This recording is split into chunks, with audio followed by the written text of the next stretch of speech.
Welcome to our podcast. This is the ESOP Guy, and you are on a journey to an ESOP. If this is your first time tuning in, thank you so much for joining today. This podcast is a resource that we have put together to really help people understand the process of becoming an employee stock ownership plan.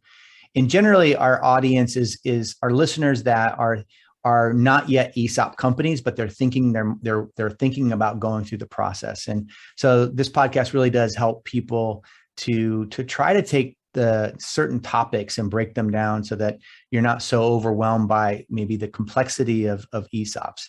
And so if you have an interest in this podcast, please go to our website at journeytoanesop.com. You can find all of the episodes. This is our third season. So one of the things that as we do this, what we're trying to do is also expand the expertise group. And we're going to do that today and expand deeper into some topics. So the topic today is going to be 409P.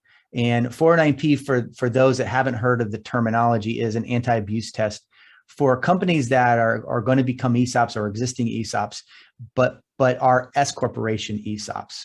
And the idea behind the 409P test is that there's certain requirements and limitations regarding the owned shares of the ESOP. And so there's certain thresholds that you can't go above. And we're going to go into the detail on that. And this is I would say this is a very important topic, because if your company's going through the process of becoming an ESOP and there's a 409P issue, you want to know early on so that you don't get too deep into the expense of an ESOP or too deep into your whole team working towards that. So a lot of times the 409P is going to be tested and it should be tested very early in the process. But one of the things we're going to do today in order to really explore this area is invite Cass Hollis with Brian Cave Leighton Paisner out of Atlanta, Georgia. She's an ESOP attorney. Her particular area of expertise is concentrated in design, implementation, and ongoing compliance of qualified retirement plans and non-qualified retirement plans, welfare benefit plans, deferred compensation arrangements, bonus arrangements, and equity incentive plans. Cass focuses on transactions involving employee stock ownership plans and includes representing companies, lenders, and trustees in connections with those ESOP transactions. So I'm excited to have you on the show today, Cass. Thank you for joining us. Thanks for having me. I'm looking forward to participating today. So, okay, before we start, I just wanted to kind of get to know you a little bit better. Tell us kind of I know that you're a big sports fan. Tell us who your favorite sports teams are, and really just tell us kind of why. How does that? I'm a born and bred South Carolina Gamecock. I grew up in Columbia, South Carolina. My entire family went to South Carolina. I've been going to games since I was about 3 years old. I went to college there, law school, tax school, and now my son's a rising senior there. So nice. It's in my blood. Right. My daughter's getting ready to go to the University of Georgia. So I will not be saying go Dogs, even though everybody around me in Atlanta does. But then I'm a huge Atlanta Braves fan. I grew up watching the Braves with my grandfather and just have continued to be a huge fan. And I don't live far from the stadium. Went to the game last night. Cool. Today, unfortunately, lost, but it happens. Well, that's cool. You're a big sports fan. That's awesome. And and in your off time, you're an ESOP attorney as well. Right, I am. Right. So let's go into your ESOP background a little bit. Tell us a little bit about how you got into ESOPs, and because it's a very special niche, I think, for a lot of people to dedicate an expert in. So I started practicing law in 1998. I came out of law school and got a master's in tax. And when I started with the firm that was the predecessor to Brian Cave in Atlanta, and now BCLP, Powell Goldstein, I came into the ERISA practice, not knowing the first thing about any of it. And one of the partners at the time, Steve Schaefer, was really involved in ESOPs, and he was starting to do transactions. He did a lot of counseling and fiduciary work with ESOPs, supported the litigation team. And so I started working with him and got really involved in it, not so much in the transaction piece of it at that time. And then I took some time off to raise my kids, and I came back to practice the end of 2016. And I'm still working with Steve, and got really involved in the ESOP transactions when I came back, because they seem to have taken off in the past probably 10 to 15 years. So I started working and spending, significant time on counseling, on administration issues, fiduciary issues, litigation support. We have a great ESOP team, and we do a lot of ESOP transactions. And like you said, we represent all sides, all parties on all sides of the transactions.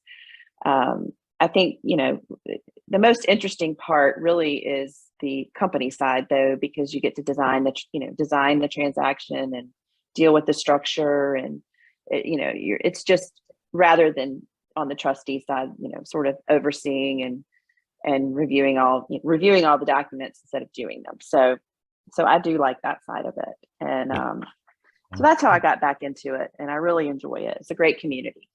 Yeah, that's great. So I appreciate you being on the show today, and just your wealth of experience and knowledge. And this topic really came up because me, you, and Steve had like a breakfast meeting, and it kind of brought it up. And I was like, wow, 409P is one of those areas where you can understand it, but then there's nuances to it that we're going to get into that I think are going to be helpful for people.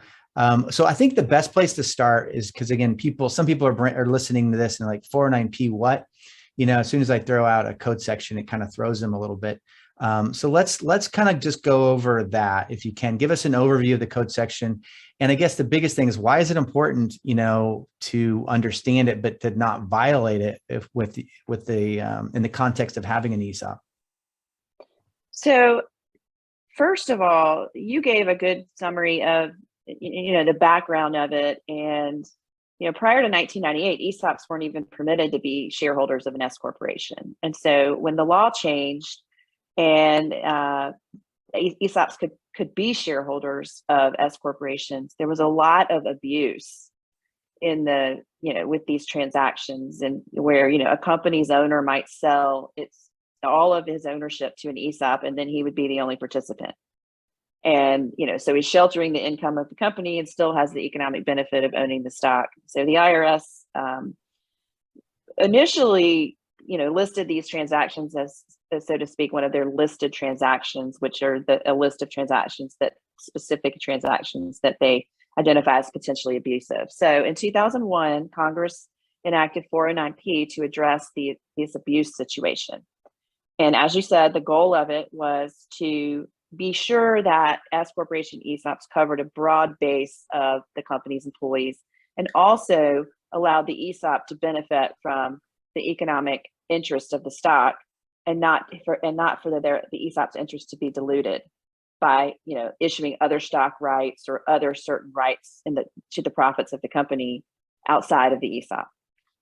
So, as you said, their rules are incredibly complex, but I'm going to give you a general overview of how it works. And it's designed, the 409P test is designed to be sure that no more than 50% of the ownership of the company, and when I say ownership, I mean directly owned shares of stock, any ownership attributable to an individual within the ESOP, and then what I'm going to refer to as synthetic equity that we're going to get into is going to be the focus of this conversation. But you look at all of those pieces to see what an individual's ownership interest is. And the goal is that no more than 50% of the deemed ownership of the company should be concentrated among individuals that are significant owners of the companies or their family members. Mm-hmm. So in applying the rules, basically any individual who is deemed to own more than 10% of the company's equities, we refer to them as a disqualified person. And there's also family attribution rules where if a family group owns more than 20%, they also come into play, but I'm not going to touch on those for purposes of this conversation. If all of the disqualified persons in the aggregate own more than 50% of the deemed owned shares of this S corporation, then you fail the 409P test. And if you fail the 409P test, the results are disastrous. There's an immediate income tax on the disqualified persons on all of the allocated shares. There is a 50% excise tax that the company is responsible for on the value of the allocated shares owned by the disqualified persons and the synthetic equity owned by the disqualified persons. And there's also the potential for plan disqualification. And if the plan's disqualified, then you have the potential for loss of your S corporation status. So it is a big fat mess. Yep. Going nuclear. It is the absolute worst thing that can happen. So that's why it's really important to pay attention to it. And so the one piece of this that, you might be wondering, what in the world is synthetic equity? So let me just give you just a brief summary of how the Internal Revenue Code defines synthetic equity. And because this, I think, is the trickiest part of this whole analysis, because the definition is incredibly broad. It basically, if you think about a corporation, it includes any right by any individual or any company for that matter to acquire stock of the S corporation, or any other rights that are based on the stock value of the company, which would include stock options, warrants, restricted stock grants, stock appreciation rights, phantom stock. All of those are considered to be synthetic equity. And synthetic equity also includes deferred compensation, could include certain severance benefits and other benefits that appear maybe in an employment agreement. And it also includes, this is the tricky part, any right that anyone has to acquire any stock or membership interest or assets of an entity that the S corporation owns a part of. I'm going to refer to that as a related entity. Any of those rights also should be considered for the 409P test. And so that's the tricky part. And that's going to be the main focus of this conversation. But if you want to give an example, maybe, just a basic example to get us going. Yeah, I think that's great. And you gave us a good foundation of definitions, because I know that when we throw out terminology for people, synthetic equity, it just you kind of get lost in some of the weeds. And I think the big picture here is that this is where having advisors is really kind of fundamentally critical to ESOP planning, right? You have to have people help you with this early on. So it's not really needed to be necessary to be I get all this in the first episode of really discussing it, but just our general idea here is just give you some exposure to the concepts. But the example is, as Cass had mentioned, on deferred comp, which is pretty common to have. A deferred comp plan is when the company is going to be planning to pay somebody down the road, and there's an economic benefit to that deferred comp, and it's going to be planned to pay out. So in the scenario that we're talking about, let's just say the company is not an ESOP right now. They have an existing deferred comp plan. And let's just assume that the company, as we go through the ESOP, value, it's basically valued at $10 million. And so it's a relatively small number, but just given the numbers are easier to do it this way. They have an existing deferred comp plan of $100,000. So the company has an outstanding, as we put the ESOP together, they'll have an outstanding 1 million shares. So the value of the stock turns out to be $10 per share. So with a $100,000 deferred comp plan, we're going to have to take the 100,000 divided by 10, and we're going to end up having an additional 10,000 shares, what we call synthetic equity, that are going to then be allocated to the appropriate parties. And so those parties they're going to end up rolling up the allocation for the ESOP stock, the deemed ESOP stock, plus the 10,000 shares, depending on their benefit of the deferred comp plan. So that 10,000 shares could push them above the thresholds that Cass was mentioning before, and create the deferred or disqualified persons, and even maybe push them into the problematic area of going above 50% of the total stock. So that's just an example of how deferred comp can play a part as synthetic equity. But in going through transactions, one of the things that we're going to get into is the idea that sometimes companies have, and this is one of the things I think is really interesting about this topic, because people don't think about this a lot. Sometimes the company has other joint ventures. When we say joint ventures, we're talking about a legal arrangement from one company and another that engage together contractually to do, say, certain work.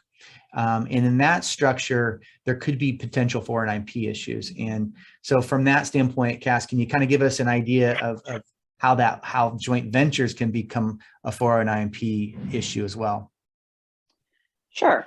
And to do this, I think I'm going to start with an example. And, like you said, a joint venture it's just a business arrangement between the S corporation and other third parties. And typically a joint venture is going to be organized as an LLC or maybe some other form of partnership or corporation. But for this purpose, let's just assume an LLC. And so we're going to assume that these two companies come together and they form an LLC. We'll refer to it as the joint venture. And one of the companies is an S corporation that's owned by an ESOP. So the LLC, the joint venture, is going to be governed by the operating agreement. And that operating agreement is going to describe the rights and obligations of the parties, which would include the percentage of ownership, how the project's managed, the share of profits and losses for each. And it's also going to describe how do you exit? What happens when one party wants to exit or sell their piece of the joint venture? And that's the key part that we're going to be talking about.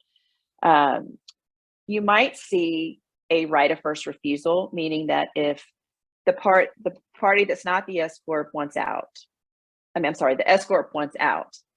Mm-hmm. And so the S Corp under the LLC agreement has to go to the other party and say, I'm going to sell to this unrelated third party, but the document requires me to give you the right to buy it first. Mm. So the other party has a right of first refusal to purchase the S corporation's interest in the joint venture. Mm-hmm. You could have a similar purchase right where maybe there's a triggering event within the LLC agreement, say, well, if this happens, then the other party has a right to a call right, or you have to purchase this. It's definite. It's set out in the agreement. Right. Those rights themselves are treated under the definition of synthetic equity. They are synthetic equity under the definition in the code.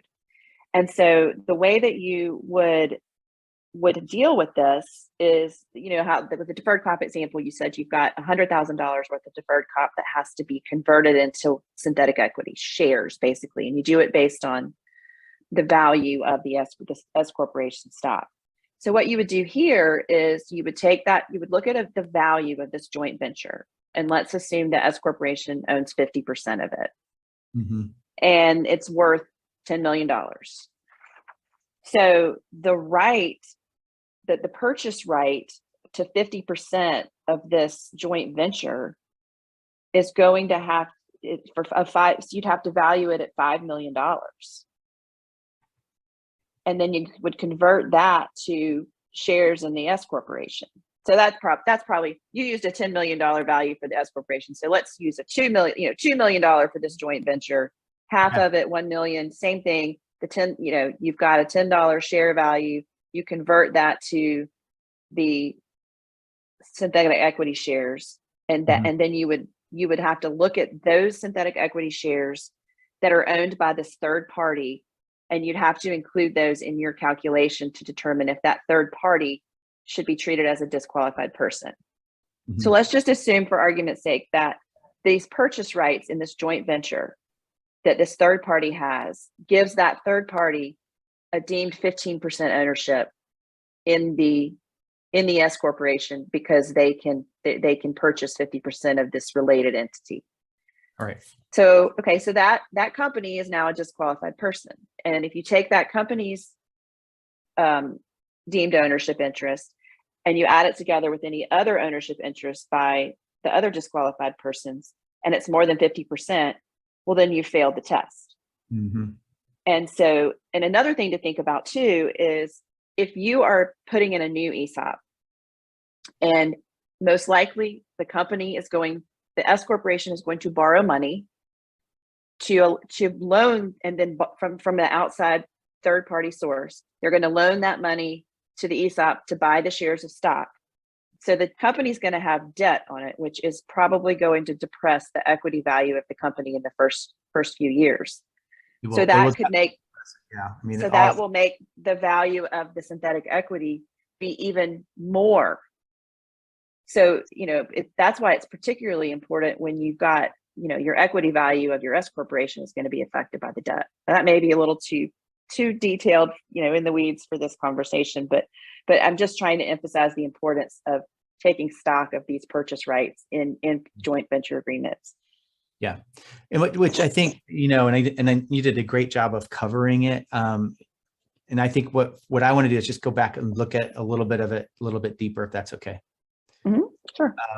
So in the example, the joint venture between the existing S corporation and then the other company through the LLC. So they don't say it's a 50-50% joint venture. Mm-hmm. The purchase right that the company that they're joint venturing with. So let's just call the S corporation company A, which is the ESOP, and company B is who they've joint ventured with. So the LLC is kind of like just the 50-50 joining of A and B. And so company B has the purchase right. And when you say that, they have the right of first refusal in the event that the S corporation or the joint venture is going to sell, right? Well, no, it's company B has the purchase right. It's a right of first refusal to buy company A's interest in the joint venture. Okay, they're 50% in the joint venture. Got it. Right. Correct. Okay. Right. In other words, if they were going to go offer it to a third party, they'd have to come to company B first and say, "Hey, I'm going to sell. Do you want to buy it first?" Right. Because that interest is going to be valued in the ESOP transaction, correct? No, it'll be valued as synthetic. The value of that purchase right, which the way that you would value that is you take 50% of the value of the joint venture and you convert that 50% to synthetic equity shares that would be included in the 409(p) test. Got it. Okay.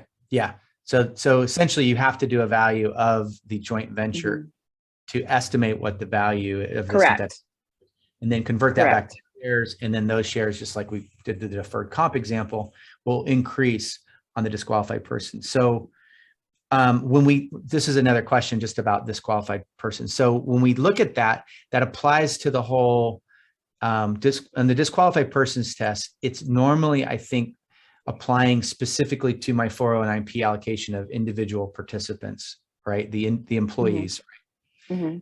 How do we get from the disqualified person, the number of new shares that's created by the purchase right of the joint venture, that's going to be synthetic equity that's added back into the equation.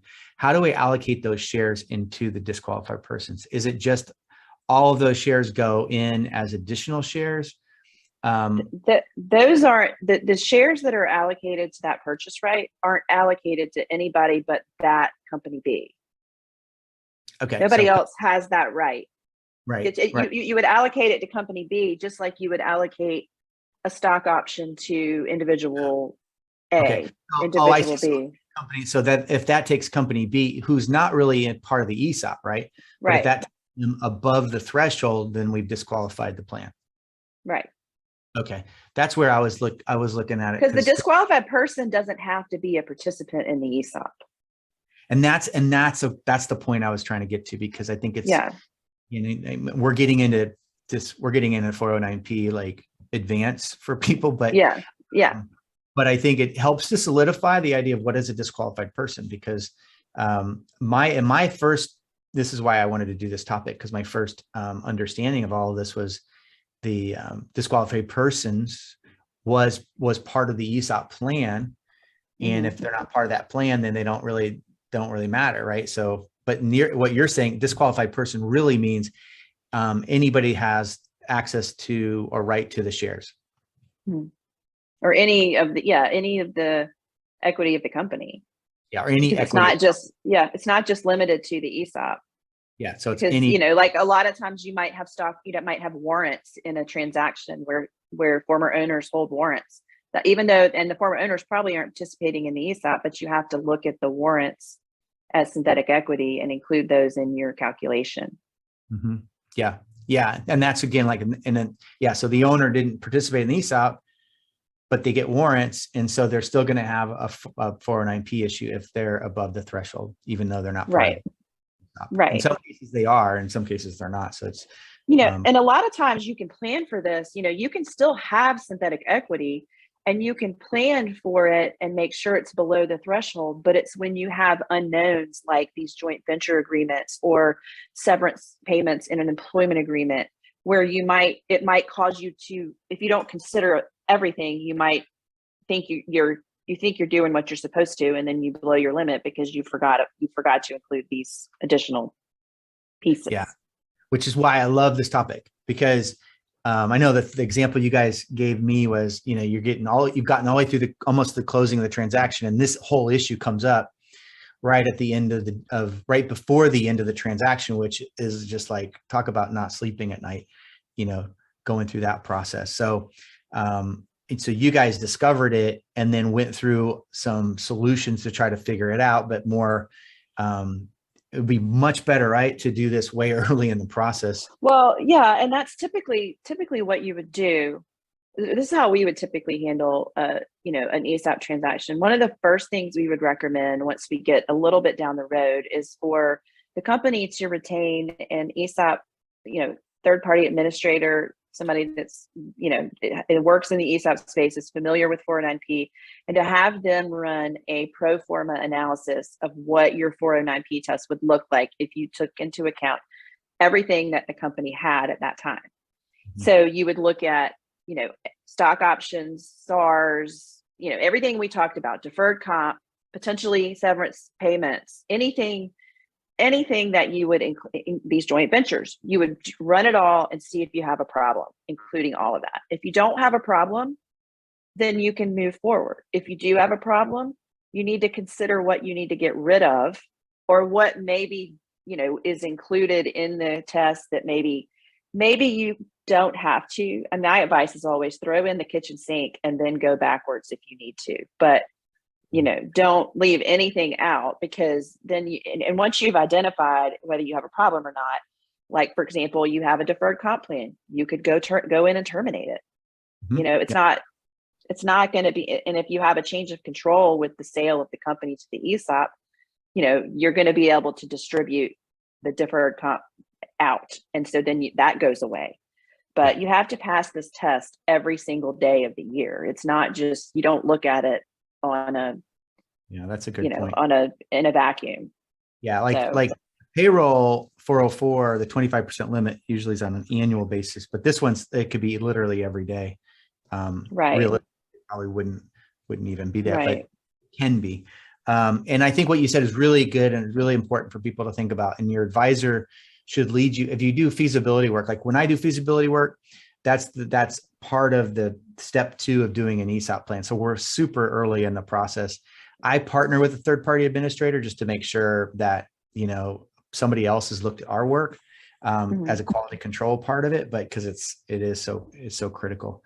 But in the case that this thing gets through the cracks and the advisor doesn't look at it, and you're in the middle of closing, what sort of ways could you deal with this issue and kind of still make sure the ESOP can close? So let's just say you have the joint venture and you have the 409P. How could you work through that problem? So one of the things you could do, and let me caveat this by saying there's not a lot of, there's not any specific law or regulation that's going to say this is okay, but this is a one thing that you could do is the parties to the LLC agreement could agree to amend it to remove the right of first refusal, remove these call rights, and put in something different, which we would refer to. One of the things that we have looked at and done several times. Again, there's nothing in the law that says that this is okay, but is instead of having a right of first refusal, we set it up so you have a forced sale. Basically, the selling member's interest that would be subject to the right of first refusal. Instead of having a right of first refusal, basically there's a requirement in the agreement that says that member has to initiate a commercially reasonable process and to find a buyer for this interest.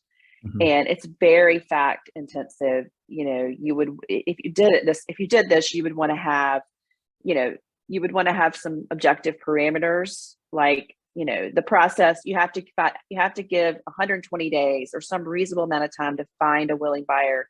And you have to have a process that stands up to scrutiny. You really did try to find a buyer. Mm-hmm. And then, if you don't, then the continuing member could purchase the interest. But the way we looked at it is it's no longer a legally binding right, this purchase right. You no longer have a binding right to purchase this because you don't have the right of first refusal. Because you exercise that through the forced sale. Right.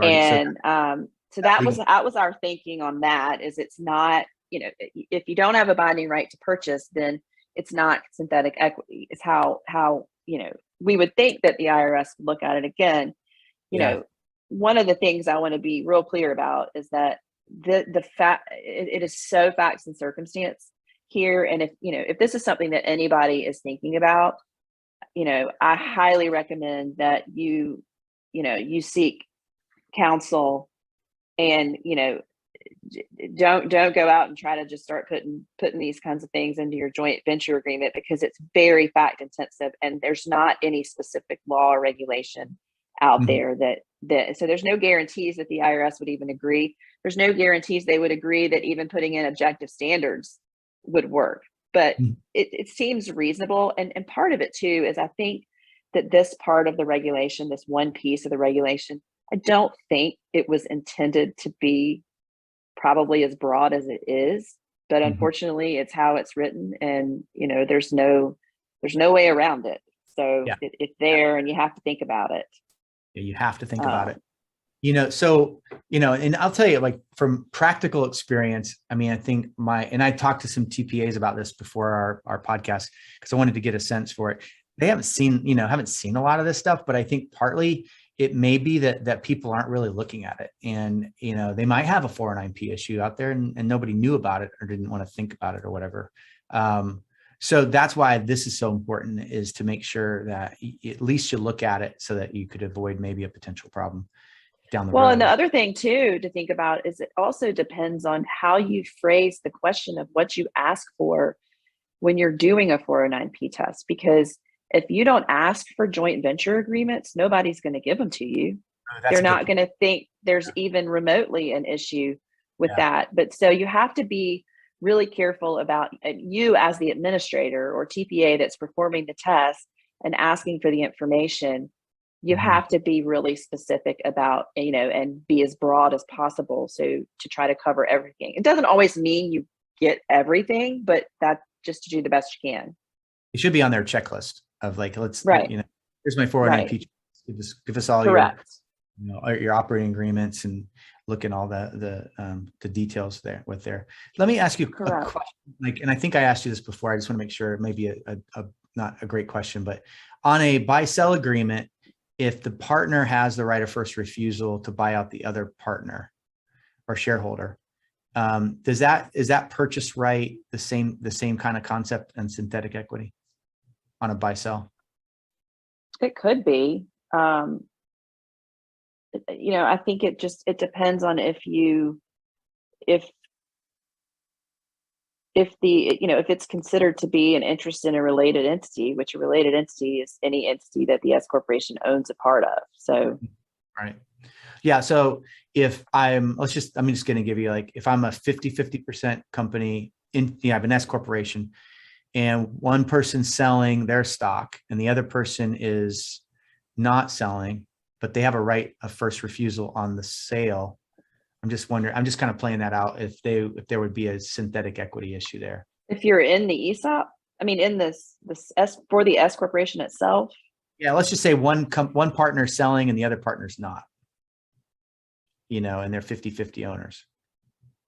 So you have a 50% ESOP. Okay. You have a S corporation, 100% S corporation, with two owners, each own 50%.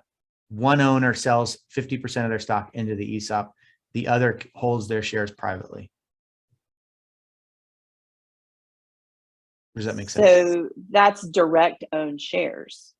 Yeah. I mean, you would have direct owned shares. Yeah. Okay. So I was thinking about, okay. So I'm just thinking about the actual buy-sell agreement itself. Is there an issue with those, purchase rights that you have in a buy-sell agreement, or can you imagine a scenario where you would have one? I don't know with the other 50% owner is going to be the ESOP. So yeah, in that case. Well, there's an exception in the regulations for a right of first refusal for the ESOP, and that's not an issue. There is an exception. Okay. Yeah, maybe I'm just kind of looking at any other possibilities of issues, but and I know I'm a little off the the centerpiece was really just the joint venture piece that we identified. I think the deferred comp thing makes sense. Of course, warrants. We didn't get into a lot of details on those because that's a whole nother podcast, but essentially those are synthetic equity. So those are usually with shares anyway. So that's the easier part, honestly. Deferred comp's a little more.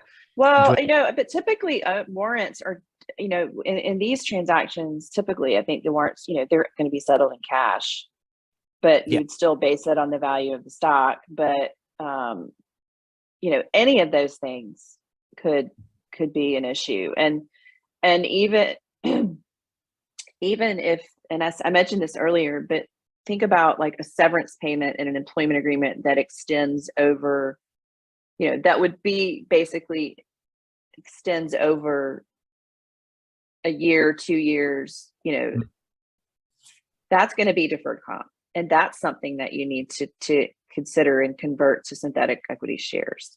Now, I will say that the severance piece, I think some practitioners take the position that that's a really conservative view on whether severance payments should be involved. And there's also the question of, what is deferred compensation? Because the code defines it under section 409A, not 409P. And, so there are some people who look at it, there's some wiggle room in there, but I think the most conservative view is you would include it all in your test. Yeah. And then if you have a problem, you can reevaluate, where you're comfortable, making some assumptions. Yeah. So I think that's the right way to go, because then you can always kind of look at what you feel is more gray area and then go backwards as opposed to being surprised by a problem. So that's pretty much all the time. I know we've gone to a really good, I think, detail length of discussing that. Is there anything you would add to what people should think about? I know we talked a lot about kind of trying to avoid this issue, but any final comments with that? I just think if you're considering putting in an ESOP, it should be one of the first things you think about as you're, and you mentioned it, it's one of the first things you should do. It's not that hard to have a pro forma analysis done. And it's just the consequences of not thinking about it and not handling it are so bad that, if this is the road you want to go down, that I think should be one of the first things you think about. Yeah, that's a deal killer. If you can't get around it, don't go any further. Right. And there are ways to get around it. It's not the end of the world, but you just it's harder to do it once you're already in the mess. Yeah. And that's why doing it at the front end, my point is just like, it helps to structure the ESOP transaction and shape the way it's going to look when you're done. It, like, for instance, like you said, and I had one of these deals where we just closed the deferred comp before we closed the ESOP. I mean, it wasn't, we didn't want it. We were using something else after the deferred comp plan. So it helps structure and make business decisions about how the ESOP is going to be implemented. So I think that's part of the whole process itself. Yeah, So, I agree. well, you did such a good job, Cass. Thank you so much. I think that's really helpful for people to think about. So thanks for being on the podcast today, and I really appreciate it. I enjoyed it. Thank you for asking me. Great. So for everybody else, thank you for joining today, and we will see you on the next step on this journey to an ESOP.